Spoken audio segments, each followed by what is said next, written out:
to infinity and beyond. This is me. This is how I win. Were you rushing or were you dragging? Answer! You're a wizard, Harry.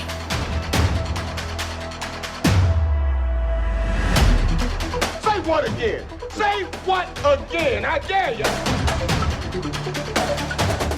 No, I am your father. Hasta la vista, baby.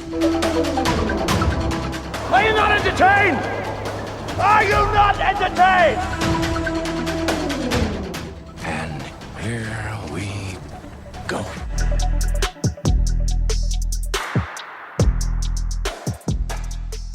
Hello, everyone. Welcome back inside the film room. Zach Goins here with Johnny Sobchak for another episode. Johnny, how are we on this fine early recording session for us? Yeah, it is earlier than usual. I'm doing really well. It's been a absurd week, very busy week, an exciting week. So it's a good episode. Good episode. Lots to talk about. That is very true, as we mentioned last week. Well, first, let's address what we just said.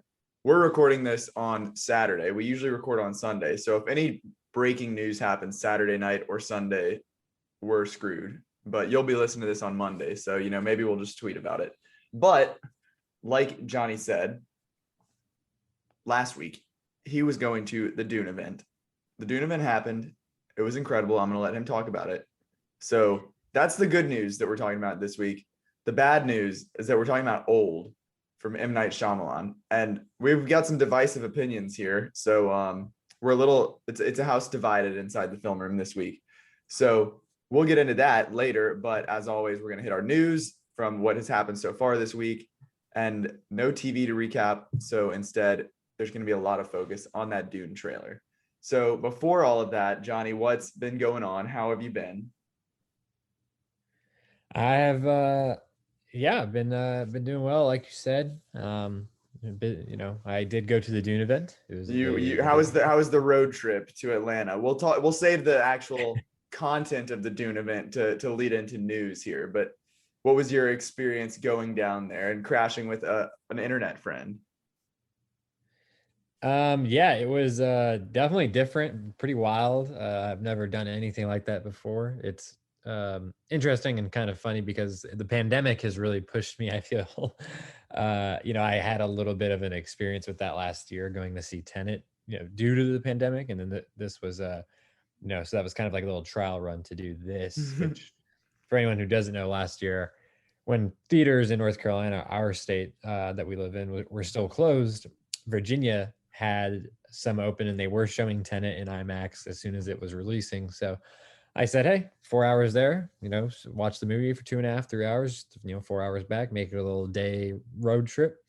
And I did that, and it was, fun and pretty worthwhile. Even though I wasn't crazy about Tenet at the time, I still got a fun experience out of it. So this was, taking it a step further. I've never done an overnight trip to not even watch a movie, but it was to see part of a movie.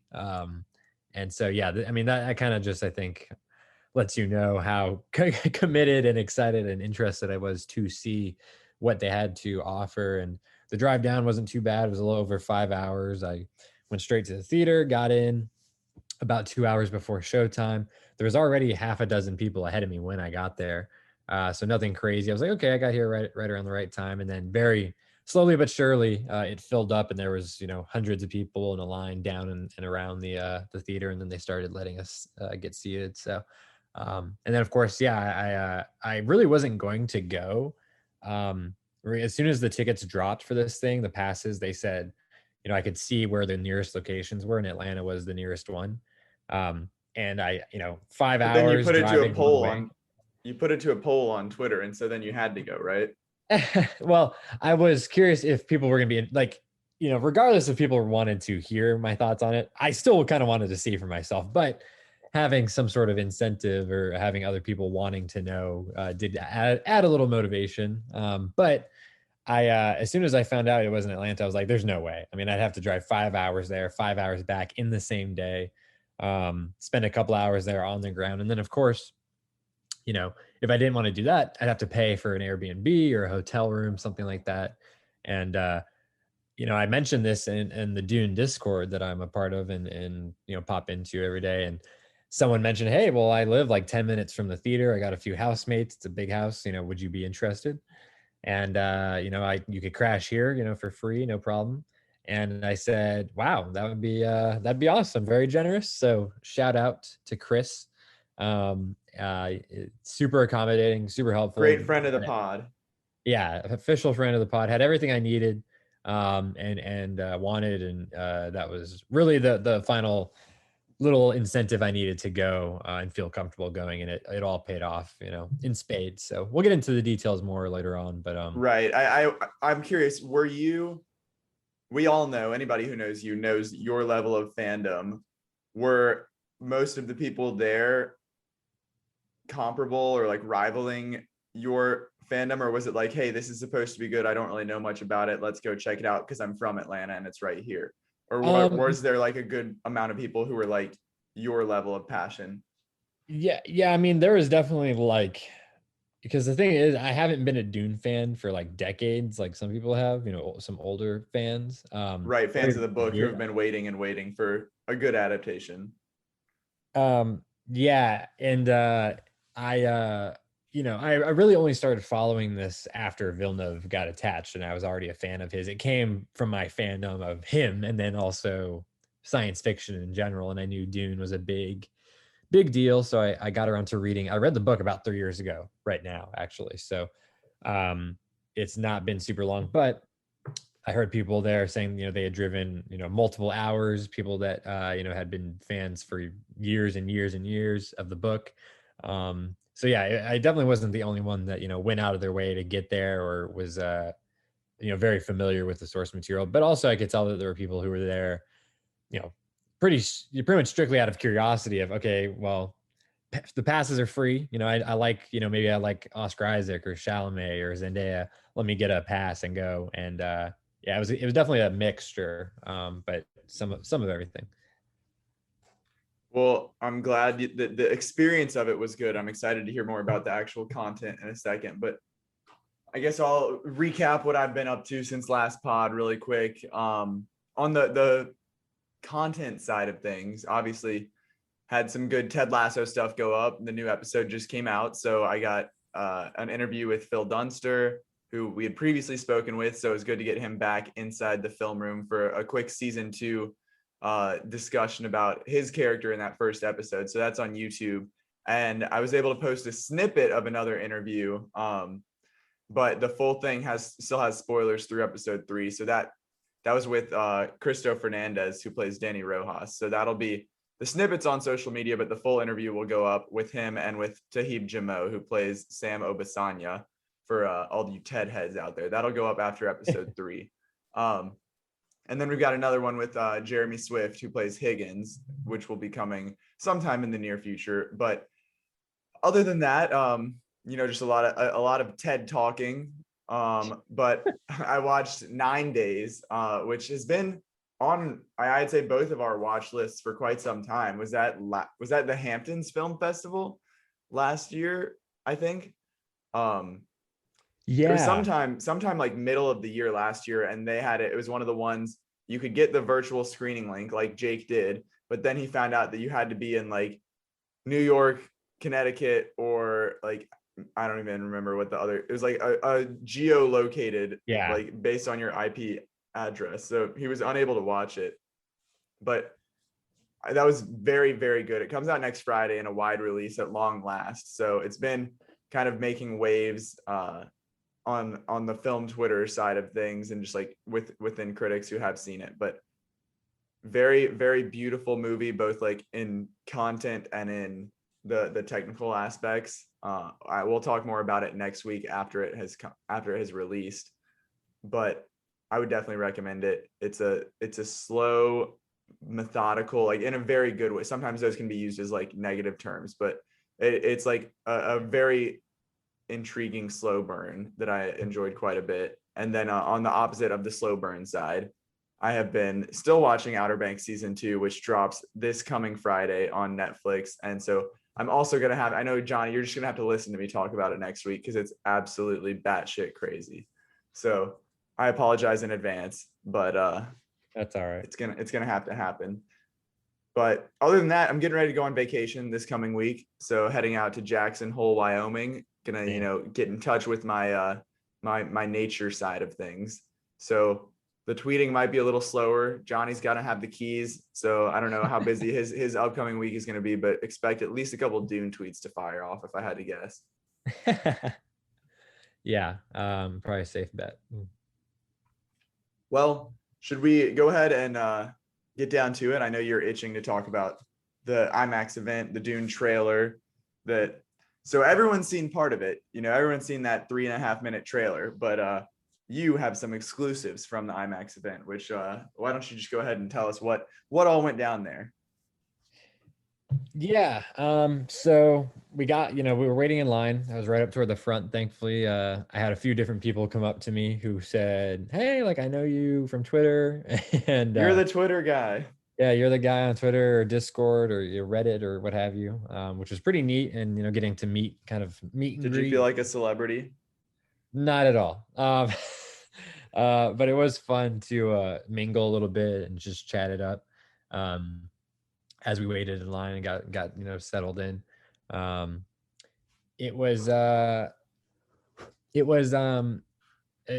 let us into the theater around a half hour before we got started. And as we went in, they had little posters available for us to take, which are pretty neat. Which is the same IMAX artwork that you've probably seen online already. I want them to go ahead and release that like an official high quality digital one, so that everyone will go crazy with wallpapers and such for their phones. But they had posters, so we grabbed those, went inside, and when you go in, they take your phone. Like if you have your phone, any recording device, you have to give it up. So that's intense. Yeah, so of course, because they're following the same protocols that they would for like an advanced screening of an entire movie. So They don't want any piracy issues or anything like that. But to my surprise, they have a very, how would I say, not so advanced method of doing it. They basically have these like paper lunch bags that you would have like in elementary school. I've had to put my phone in quite a few of those. It's just like almost like a little money envelope, and you just like slide your phone in it. So they put them in these paper bags like a lunch sack, and then they staple them closed, and they staple a ticket to it, and they rip off half of it that has the matching number, and they give that. It's like a raffle ticket, yeah. Yes, it looks like a raffle. So I felt like I was at the fair, and so I took that, head inside. I sit down, and I tweeted, "Hey everyone, I'm going in. Like I'll see you when I get out." And that was, like I said, it was a half hour. That was around 6:30. We got in, and it was probably like not like the longest 30 minutes, like waiting and sitting there. And I was so excited coming down, and I obviously I feel like I needed that excitement maintained to really get myself in the mood to drive 5 hours for this. But once I was there and waiting in line, it wasn't like I was not excited, but I was very like chilled out, surprisingly. Like I was like, okay, like temper your expectations as much as you can. Like if you're not crazy about it, it's not like the end of the world. Like it's still like fun, and there's still a whole movie to look forward to.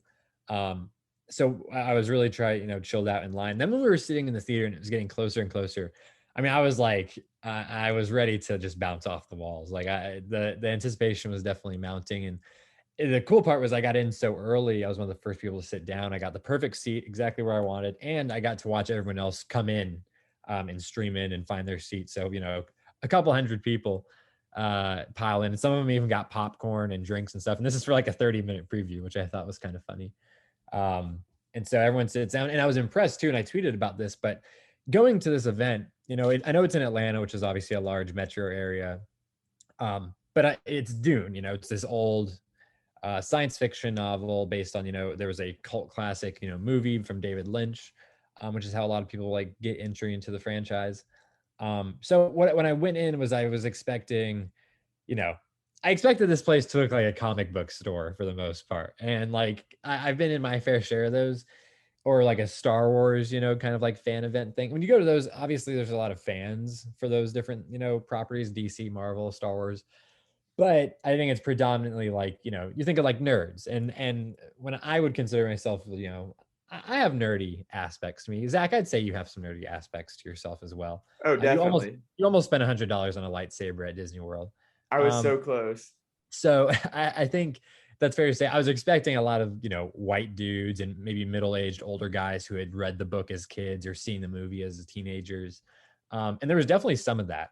Uh, but I was very surprised to see, as I mentioned earlier, there were definitely a wide variety of people who were there, probably for a wide variety of reasons, whether it was, they saw something online about her, or they were familiar with Zendaya and had been following her like on social media, or, different members of the cast, or just Denis as like a filmmaker, being fans of like Arrival or Sicario or something.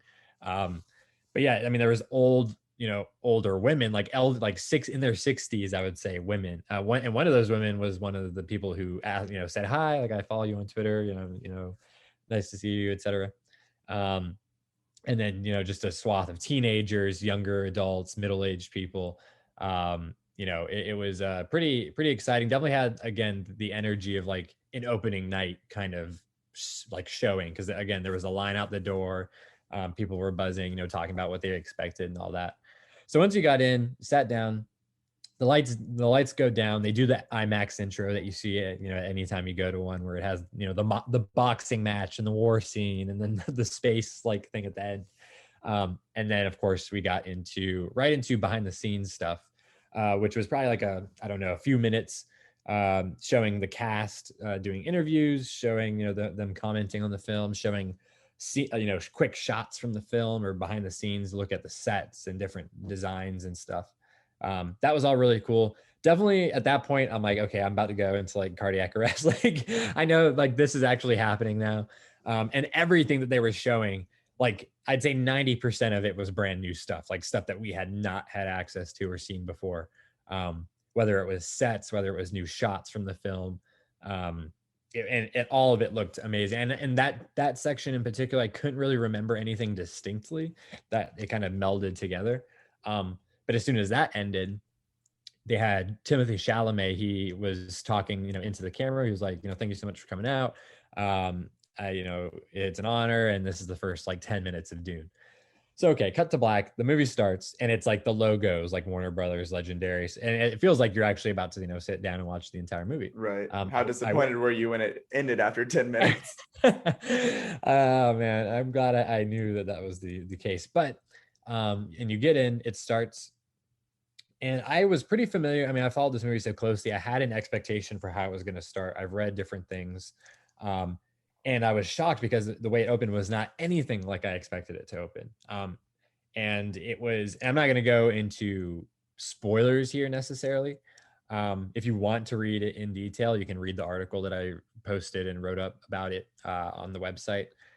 But it does start off in an unexpected way, but it gets right into the world and it throws you right in, and it gives you just the right amount of information that you need to know, instead of completely just washing you over with an excessive amount of information. I know a lot of people look to like the Lord of the Rings as like an amazing prologue that just gives you what you need to know. It shows you some action, all that kind of stuff.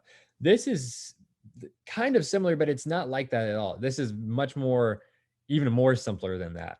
And it's definitely done in like a very artful kind of way. It's not too big or like blockbustery in any way. There is some action, but it's not like over the top or like CG heavy. And it's just, I mean, the images right off, they're stunning. And it was almost entirely new stuff, nothing that we had seen yet in the trailers. And there was one shot in particular I'm thinking of right now where it was, and of course this is an IMAX as well, so you're getting like a bigger aspect ratio, you're getting like the full deal. And yeah, I mean, there was one shot in particular in that opening where, I mean, I had never seen anything like it as far as the scale and the size and just the effects and the design of it. It was like, I mean, I can't really do it justice by describing it, which is why I'm not even going to try to. But I really can't stress enough, like, if, if you're even contemplating going to the theater for this, like you need to go. Like go to the theater. And if you're on the fence, or maybe you're thinking, I'll just watch it on HBO Max, like you can watch it later on HBO Max, sure, but the first time you see it, or at least once, in its run, you should go to the theater, and ideally something like IMAX, because it was filmed for that format, or something like Dolby, or all that other stuff that they offer. But seeing it in any big screen, I think, is going to give you a proper appreciation for it. And so we get some great character stuff. We get some great, again, more introduction to the world, some humor, some banter between, Paul and Jessica, some banter between Leto and Gurney that you see in the trailer. Part of the opening, I can talk about this a little bit more, is the ceremony that you see in the trailer, where Leto is out there and all the entire Atreides family and the soldiers are out there in formation. And there's this huge, kind of spherical ship that comes down and lands. And it's, just hundreds and hundreds of feet high. And it's just, you get a quick glimpse of it in the trailer, and it's very, quickly cut together. But in the movie, it's, it plays out very nicely. And it's just, every single shot that is slowly kind of cut together, you just can take in all of this detail, and it's like so overwhelming. The amount of artistry in the costumes and the hair and the makeup and the design of the ship and the design of the set, it's just overwhelming. And again, this was only 10 minutes, and it was roughly 3 distinct scenes, I would say. So not a lot, but it was overwhelming with just how well done it was. And again, I can't do it justice by just telling you. The new trailer we got is amazing, like no doubt. I think Zach said that himself. 100%.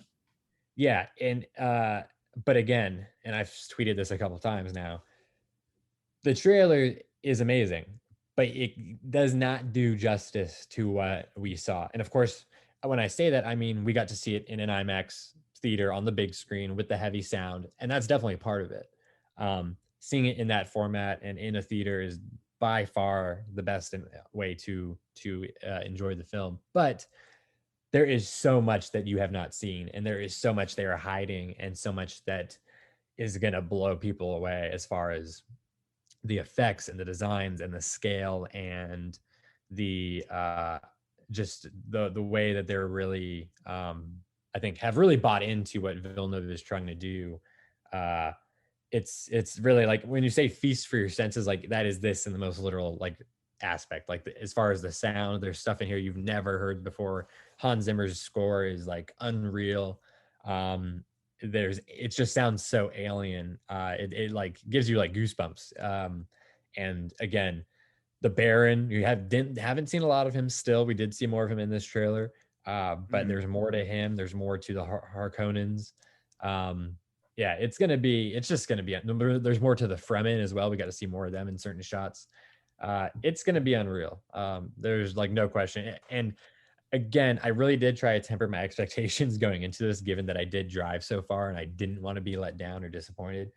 And this was so beyond like my wildest expectations. And I tweeted this as well. Like I said, as soon as the movie started, I got to like literally the second or third shot, or the when they're just getting into the movie and they show off like the very first like jaw-dropping shot from the film. And it is like, I definitely had an emotional reaction. Like I was like, I can't believe that they did this. Like they're actually going to pull this shit off. Because again, I have been following it for so long, and I've been like very much invested as a fan, but as like a writer and someone who's been covering it.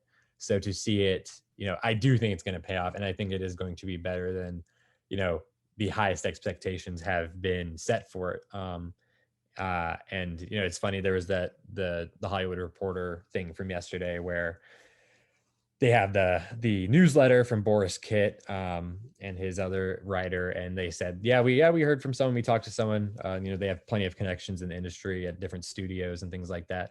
They're like, they saw the entire movie of Dune, and they said it was by far the best movie Denis Villeneuve has ever made. And my man has made some bangers.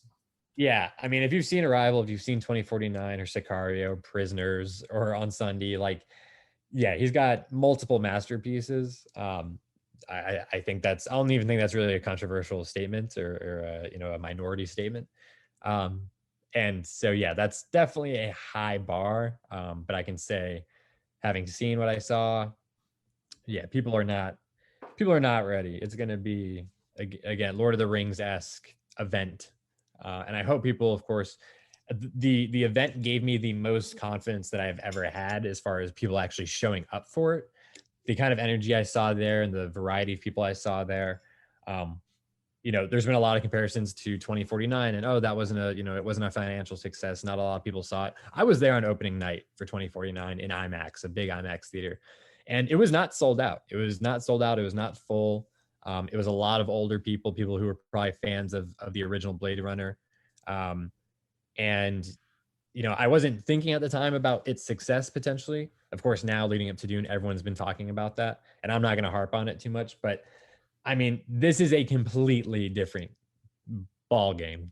Completely different marketing. Like it's not even close with the amount of interest and engagement. I do genuinely think it's going to be a hit, and I think I'm hopeful and optimistic that people are going to really respond to it and be transformed into fans and want to see more of like this world and these characters based on everything that I've seen and heard so far. And the trailer, I think, is another great extension of that and is the best thing yet as far as getting people interested and excited. Well, I know we could continue to go on and on about it. I know that the whole podcast could be a weekly Dune podcast for you if that's what we wanted to do, but I'll just leave it at, you mentioned it earlier. There's a great write-up that Johnny has done on the website on insidefilmroom.com, where I know he didn't want to venture into spoilers here, but on the written piece, he breaks down those entire first 10 minutes and what that entails.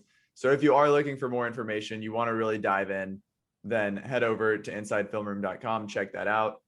And we will continue talking about some other stuff from the week, a few other trailers that, why even bother releasing a trailer when the Dune trailer is coming out in the same week? Unless you're Spider-Man Far From Home or No Way Home, I don't think you could have taken the conversation away from Dune. But yeah, that's a big one. We got Malignant, we got The Last Duel, and we got Jackass Forever.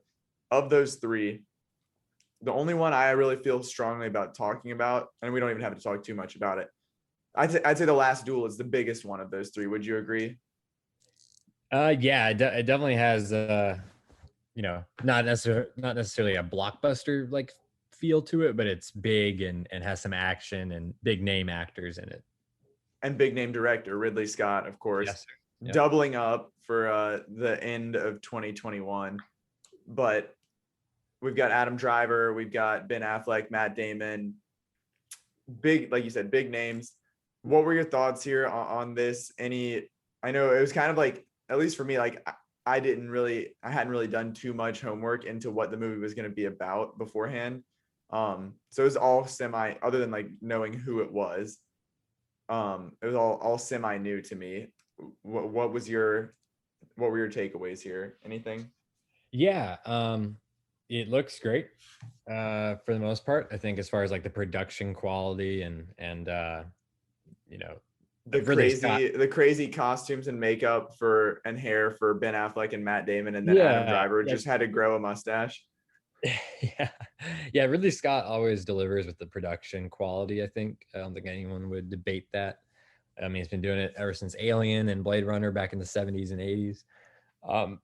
This is, I think it will be a little bit middle of the road. I don't think this is going to be an exceptional movie. I don't think it's going to be a bad movie. I think it's just going to be, pretty good or like, fine. I think the plot is interesting. I'm not really sure. It's based on a true story. It's based on a novel that covers the story. It's interesting. I think it's a unique kind of situation. Jodie Comer is I know she's a great kind of rising star from, Killing Eve, and then she's going to be playing Napoleon's wife in Ridley Scott's Kit Bag with Joaquin Phoenix. So obviously she impressed him here. Adam Driver, great as always, looking the part. But as I tweeted and have had my trepidations about Matt Damon and Ben Affleck do not really meld into this world seamlessly, I think. I mean, it's not Boston, so it's kind of they're like anachronistic there. Yeah, it's yeah, they look like I can't remember who said this or when it was said. It's a great quote, so apologies for not being able to source it, but it said something like Ben Affleck just looks like someone who's used a microwave. Like he can't fit into a period piece very well. At least one like this that's so long ago. Meanwhile, Yeah. Adam Driver literally looks like he doesn't know how to use the microwave because he is straight out of there. Yeah, literally. He looks, yeah, it's pretty interesting how actors are like that. I think I like Ben Affleck. I like Matt Damon. I think they are talented. I know, the public or at large, maybe a little bit more hit or miss with them, but we'll see. It looks interesting enough. I definitely would be willing to give it a watch. I'm with you there. A couple quick pieces of news, nothing too in-depth here. Jordan Peele, big news, but we just don't have much to go off of. We knew that he had a new film coming out, Daniel Kaluuya, Keke Palmer, and Stephen Yeun starring in it. We've got a title now. It's called Nope, N-O-P-E, and will release on July 22nd, 2022. So a couple of days ago, they posted that as we're 1 year out kind of thing. So barring any delays, that's coming within the next year. So we also got a teaser poster in addition to like the title and the release date. And I don't know, is there anything that you gathered from that poster? Because I don't know, I mean, I'm trying to remember back with the Split poster, or excuse me, not Split, the Us poster.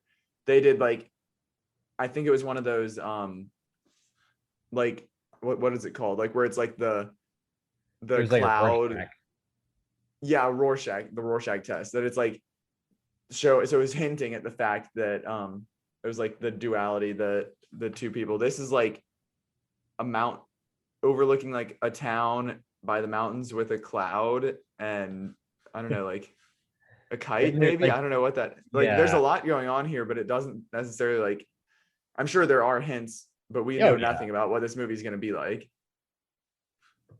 Yeah, it's certainly it's somehow more abstract, I feel, than even the Rorschach poster we got for us. Yeah, it's I mean, it's striking, the imagery and the colors and everything. But yeah, hard to pretty much garner anything from it other than Nope.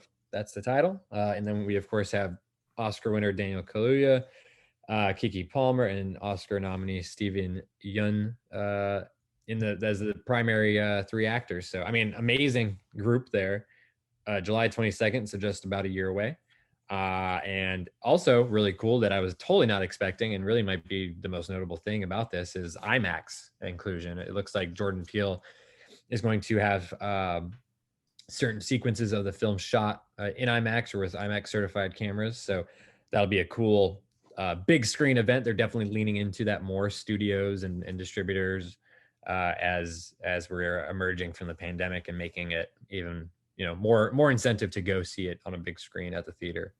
And I'll definitely be there. I don't even need to see anything else. I want to go. Yeah, 100%. That's shooting 2 for 2. That's someone that's going to get butts in seats, regardless of whether there's a poster, a trailer, any information about it. So we're all in. But a little bit of breaking news from this past week that is breaking my heart, and that's the fact that Dwayne "The Rock" Johnson has seemingly confirmed that he will not be making any appearances in Fast and the Furious 10 or 11, which is just a loss for cinema, because there was the beef between him and the Diesel, and they seemed to have squashed it, and now something must have happened, flared back up, because he was in an interview promoting Jungle Cruise, and they mentioned Fast and the Furious, and he basically came out and took a jab at Vin Diesel and said that he would not be moving forward with any projects there. I don't know if there are plans for a Hobbs and Shaw sequel, but obviously that's like separate from the main line, no Vin Diesel involvement there at all. So maybe that could still happen, but I'm just sad that for these last 2 chapters of the Fast Saga, we're not going to be getting the entire family together. I know that's really a tearjerker on your end as well, Johnny. It sure is. The silence is deafening. It sure is. It's upsetting, to say the least. Clifford the Big Red Dog heading to TIFF. Don't really have anything to talk about that. I just thought it was hysterical, so I wanted to throw that out there. I don't know what's funnier, that or F9 at Cannes. I always mess it up. Cannes. Yeah, this can. That's tough. I would say this is more absurd because TIFF doesn't usually go for movies like this. Cannes is more known for having blockbuster like kid movies. I know they've had Kung Fu Panda in the past. They famously had Shrek. So this isn't totally unheard of. That's not totally unheard of for them. But this is a little strange, and I think TIFF's programming is a little underwhelming overall this year, unfortunately, especially now coming off of Cannes, which was such a success and has a lot of excitement coming out of it, and Venice, which is shaping up to be an amazing lineup. Yeah, I don't know. We'll see. Clifford the Big Red Dog. Love it. Last piece of news.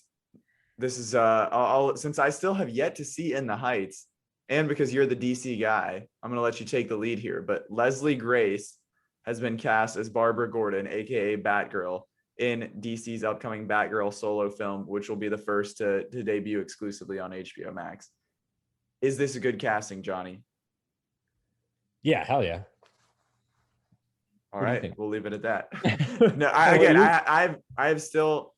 I missed Wait, out how have you not on seen In the Heights yet? What the hell? Well, because I was gonna watch it for the podcast, and then the whole like buffering debacle, and then I never got around to seeing it in the theater, or I guess it might still be in theaters, but it's off HBO Max now, so I'm on the list to get the home release in 4K when it comes out in the next couple months, but maybe I'll get a chance to check it out in theaters before then. But so that's why I was deferring to you, because I can't speak on her as an actress in the Heights. I don't know if I've seen her. Has she been in much of anything else? I don't think so. I'm not familiar with any of her other work that she's been in, but I liked her a lot in The Heights. I thought she was good. She could definitely fit a Barbara Gordon, and she can definitely, you don't need Oscar-winning performances for comic book movies. I think you just need to. I don't think anyone's looking at Chris Evans as Captain America and thinking, "Wow, like Oscar nominee." You just need to fit the character, have fun with it. I think for the most part, unless it's a certain type of character. But Barbara Gordon as Batgirl is not one of those. She looks the part. She'll work. Love it. What I did not love though is old. And let's get into this review. What happened to her, Mom? I don't know. What happened to her? Body has decomposed. How quickly can that happen? 7 years. But she just died. Wait, where are the kids? Trent! Kara! Come here! Hey, have you seen my children? Mom? I'm right here.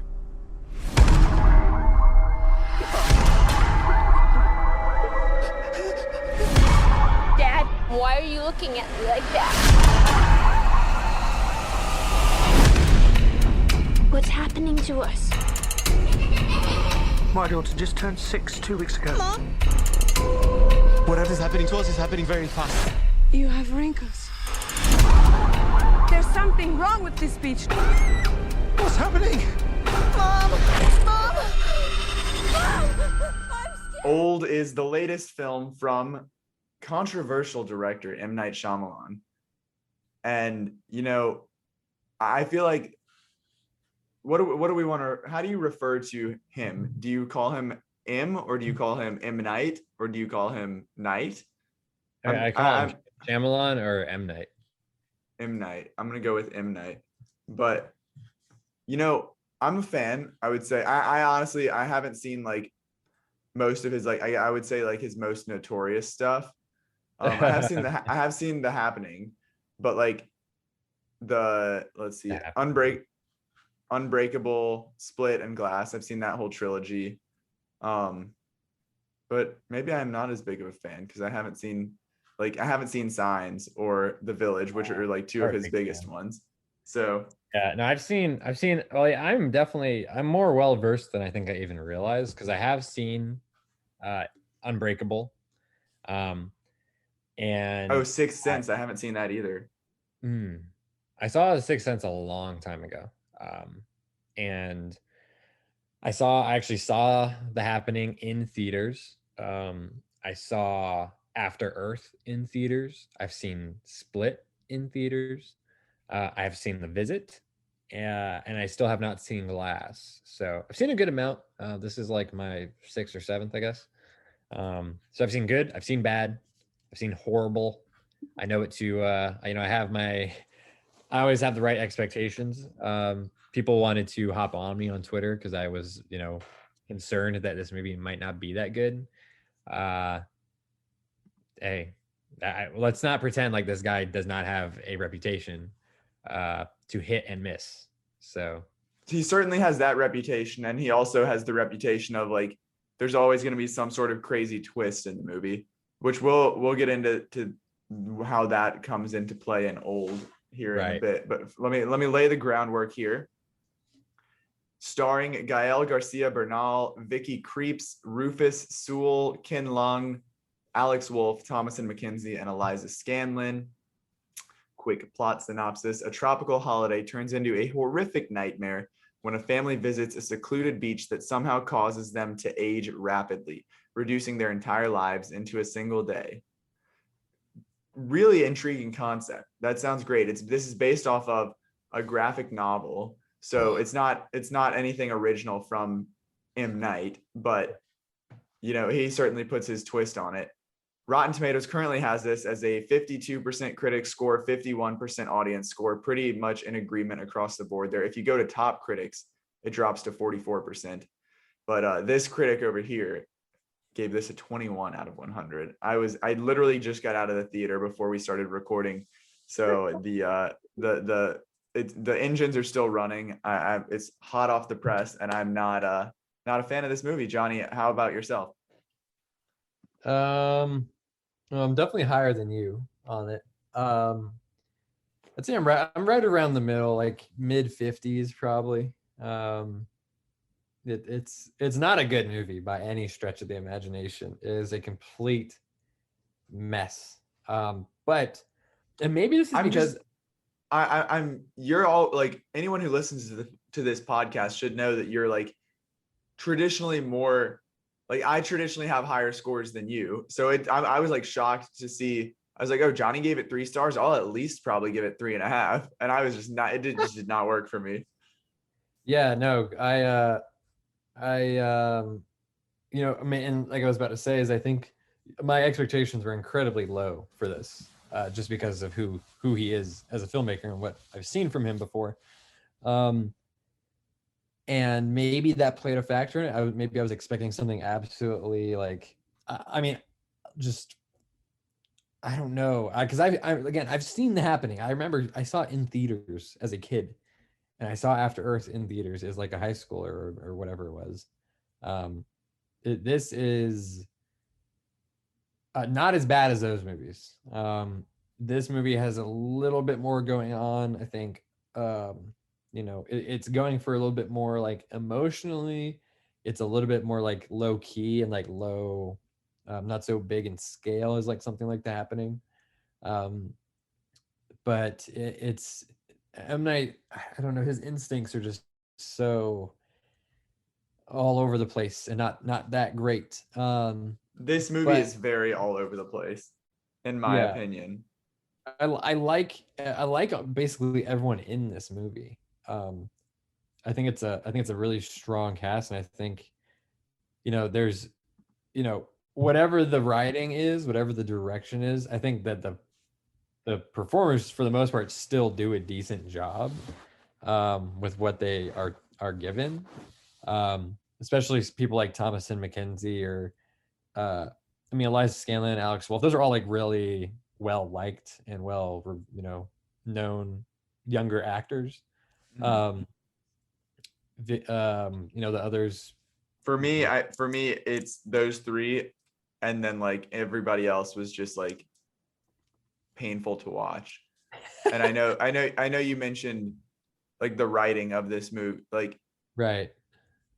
so I don't know. I'm just gonna go in Do it. the like I understand the fact that okay, we've got I don't know 18-year-old Thomas and Mackenzie. I don't know. I'm horrible at these ages. I don't know. But Thomason McKenzie's 20. Okay, 20-year-old Thomas and Mackenzie, and she's speaking as if she's like an 11-year-old. That's how she's written because that's like the character, and that's totally fine. But why is everyone else also speaking like an 11-year-old? Like literally, like I think the worst was Ken Lung, who plays Jaris, something like some weird name like that. Jaren, like Karen, but with a J. But he literally is just like declarative statements. He's like, why are you here? How old are you? Like, but he's not the only one. Like, and these are the people who are supposed to be like playing their 40-year-old selves. It's not like they're have the elementary dialect of a 6-year-old, like the Alex Wolff character. And that was just like that was just brutal to me. And the fact that in addition to that, it seemed to me like everyone was in their own completely different movie. Like no one was on the same page because like things just kept happening so fast and it kept going like back. Okay, well, now we're over here. Now somebody else just got hurt. Now somebody's dying now. And it's just like all over the place. And people are like, some people are like stone faced and just talking and other people are like hysterical. And there was just like absolutely zero like consistency or cohesiveness to this for me.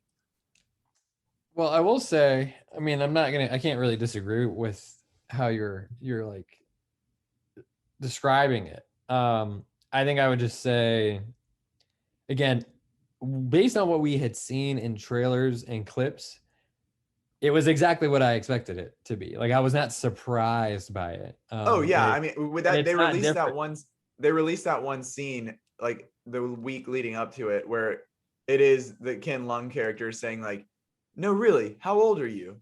Like, and that was like, I believe you quote tweeted it with like a cringing face because of the dialogue there. And that was like, I don't know why they would release that to supposedly like hype up the movie because the entire rest of the movie was just like that. But that was a bad omen. Yeah, it's God. This movie really, because let's talk about the premise, because you said what a great premise, like what an interesting idea. And my thoughts on it are, and I mentioned this in the group chat, like it is interesting on a surface level, like that I hear that and I'm like, okay, well, I wonder what would happen in that scenario. I feel like the way it's written, and I have no idea what the graphic novel is like that this is based on. I don't know if it's identical. I don't know if it's a huge departure. I don't know if it's kind of a mix of both. I thought that this was, again, a neat idea, but I felt like the way he approached it and the way he depicted it was too repetitive, too surface level, too. It's like, okay, now where it's like slow, like one by one, we're killing off all these people, and it's just like, okay, who's next? Who's next? There's no like intrigue. It's just like like the only question is like the method that they're gonna die. Right. And like I don't know. As far as the acting, I'll address what you said, the acting and the writing. The script is a fucking mess, like full on, full blown. There are so many examples of, and this is something that occurred with The Happening as well, which is an original film by M. Night. And in that movie, you're having this huge global crisis, and it's like it's impossible to know exactly what's going on. but then slowly but surely they figure it out and they're talking about it and all this other stuff. And here it's the same exact thing because um I swear to God, 90% of the dialogue, at least once they're on the beach and they're trying like starting to figure it out. The way they're figuring it out and the audience knowing what's happening is through dialogue of the actors, the characters saying things that would be impossible for them to know, for one. And B, it's just pure exposition. Like there's no character to it, there's no nuance to it. It's just someone wrote these words for them and now they have to say them. Like it's Right. not natural, and it's not unnatural in a way where it's like, oh wow, this is like creepy or unsettling. Like why are they talking like that, or why is this like going the way it is, or how, it's just pure like blank slate, not enticing or intriguing in any way. And I think it really, I don't know, it just feels so stilted, and that the way that they're because you're in the same boat as them when this stuff starts to happen. You're like, what the hell is going on? Like, how is this possible? What is happening? And then it's like, without any real reason, the characters start to do things and figure things out, and they like announce it. And it's like, well, how did you make that connection? Like, how are you putting that together? Because you're saying it with such certainty, but in this situation, how could you have any certainty about it? Like, that seems like such a stretch in a lot of ways.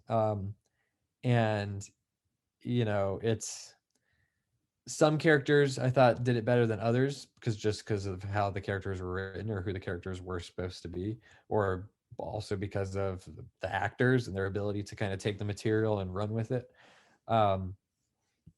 It's just, I don't know. It's a complete. I will say, I gotta say, I think shout out to Rufus Sewell. He, I thought, was, especially for the adult characters, the adult actors, I thought he did a really good job taking the material and kind of playing it. He got the most laughs out of the movie, I think. He like really had, like, there was a dark kind of humor to it, or the way he was playing it was he was kind of indulging in the absurdity a little bit more than I think everyone else was. And kind of not taking it so seriously. And I think that was the way to go. I wish more actors had done that, or more of the characters had been kind of portrayed in that way. But it's kind of hard when half of the people are supposed to be kids, obviously. What are your thoughts on mid-sized sedan? Just as the name, as a rap, like if you're the publicist for the up and coming rapper mid-sized sedan, are we considering a rebrand? Because I don't know if that's gonna stick. Yeah, given my limited PR experience, I would say, just your experience as a music consumer, are you gonna be like, yo, you hear that new mid-sized sedan album? Like, let's workshop that. It's really not. I honestly had completely forgotten about that until you just said it. Again, though, I will say I enjoyed this movie more than you did, and I thought it was a little bit better than you did. That was fucking hilarious to me. Like, I thought that was genuinely funny, and I thought there was a lot of other stuff in this that was just. I don't think M. Night is not a good writer. Okay, like I don't think he can't. His balance. There's a lot of reasons why I'm saying that, but one thing he does well, and I think leans into, is that there are more. The absurd and tongue-in-cheek stuff that he kind of rolls with, I think, works for me at least. And it kind of is played a little bit seriously, but it's not.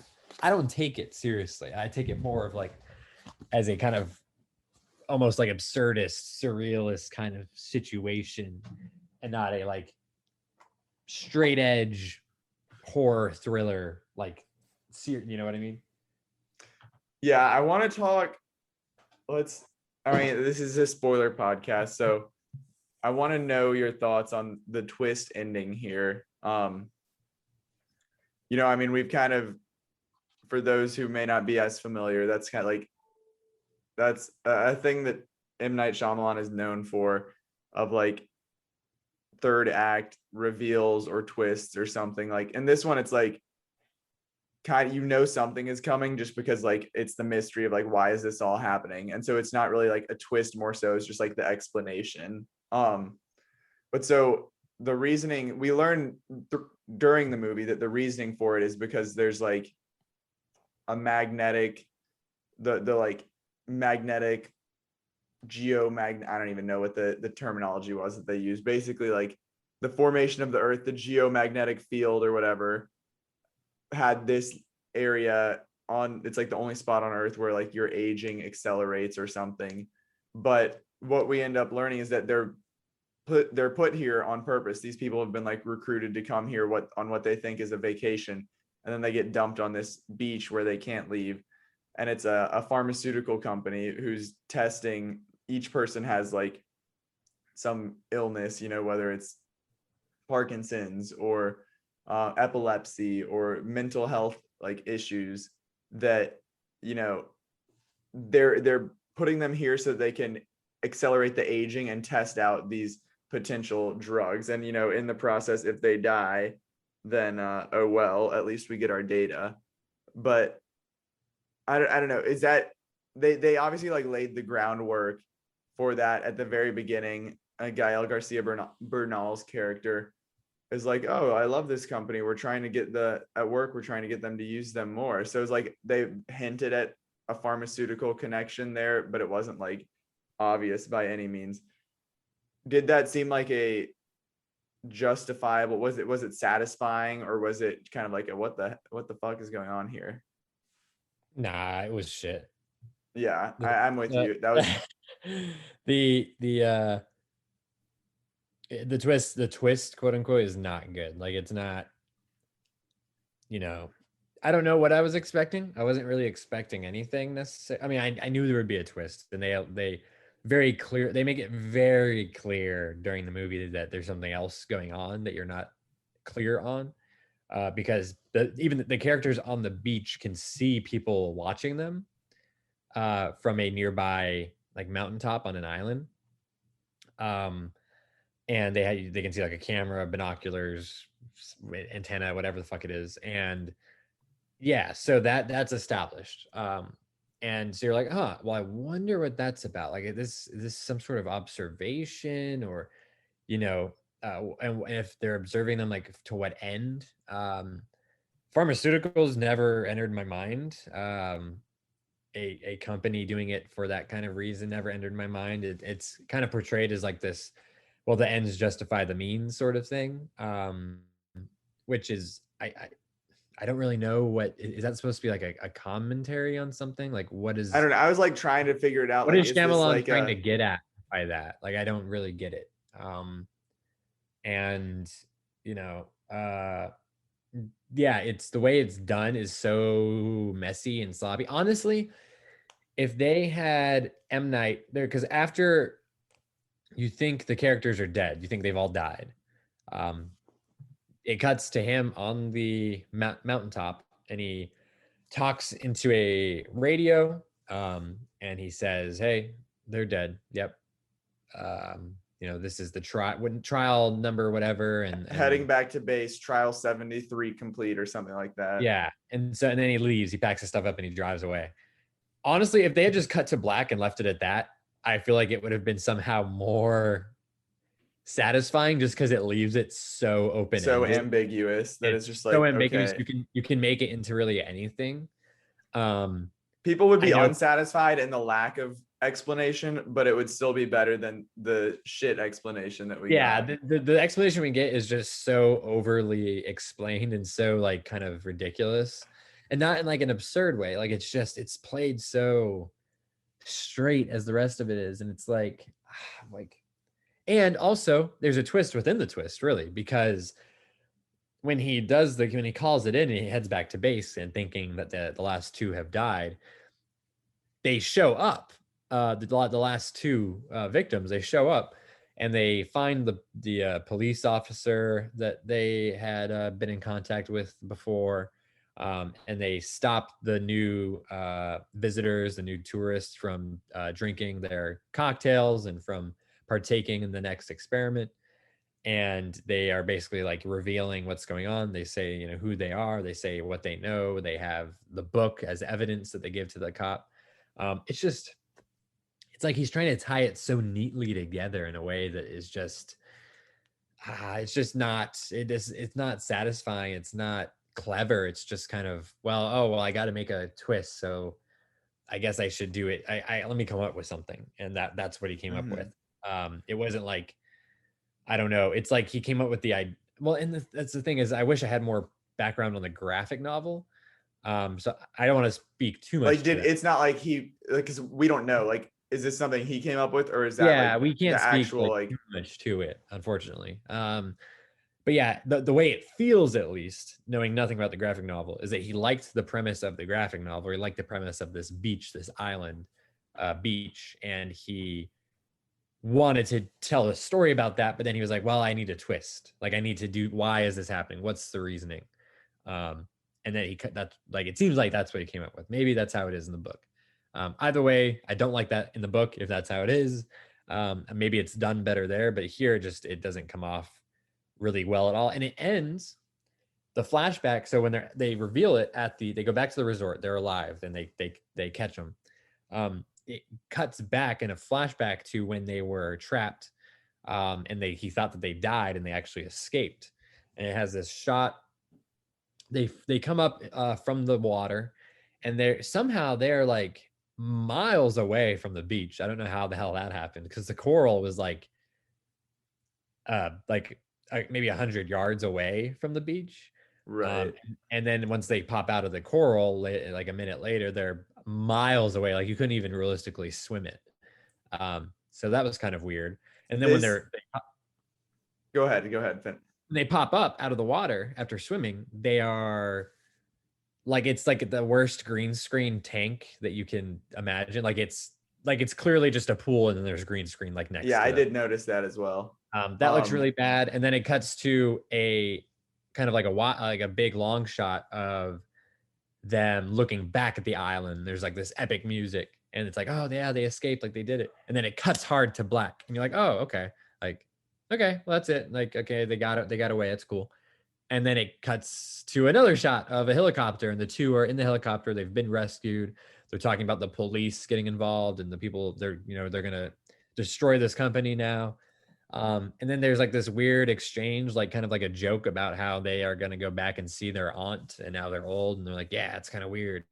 But then she's like, we'll be all right. And then it does another hard cut to black, and then it like twice in a row, and then it's actually over. It was like a false ending. It was very weird. Well, I just looked up an article from Slate breaking down the biggest differences between Old and Sandcastle, the graphic novel. So it says, in Sandcastle, the possibility of the rapid aging possibly being an experiment conducted on the characters is raised, and that theory is supported by a few minor details, but it's never spelled out fully like it is in Old, making for a much more ambiguous read. The book ends with the baby born on the beach, now grown, alone, and building a sandcastle. So it sounds like M. Night took it. Yeah, M. Night took it and ran with it, it sounds like.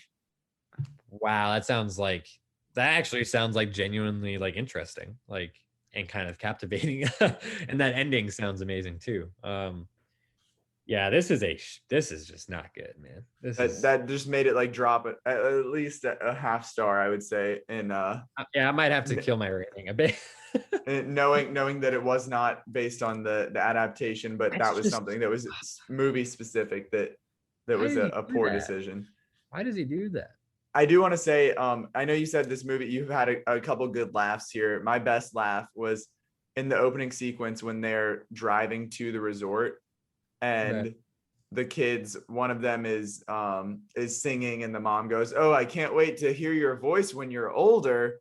And then another one of the other, I think the little boy is like, says something about wanting to go scuba diving, and he's like, "Oh, I don't think you're old enough to go scuba dive." And it's like, oh my God, can you please like We get it. They're gonna age really fast. Like, come on.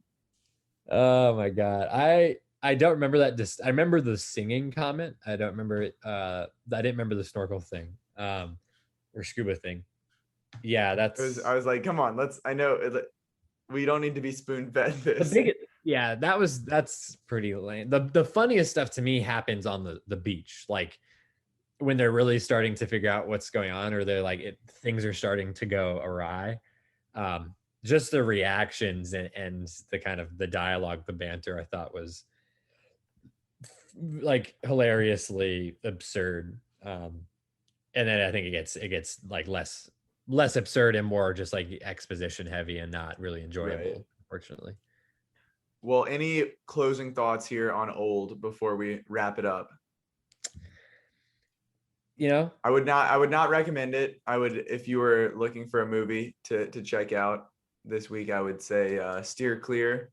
Maybe go check out Space Jam: A New Legacy instead. yeah, I can't. Well, no, I would definitely not say that. You can't stoop that low. I definitely can't go to bat for this movie. It's not a good movie. It's quite bad at a lot of points. But I mean, I respect what he's trying to do. I think he still makes a lot of bad decisions creatively in the script and in his direction. You know, it's a bummer because I feel like I didn't want to be right about this. I hate to say I told you so. But yeah, I'm sure he'll keep making movies. You know, if the Happening and The Last Airbender couldn't kill him, I don't think that this is going to. Maybe he'll deal with smaller budgets and things like that. But I don't know.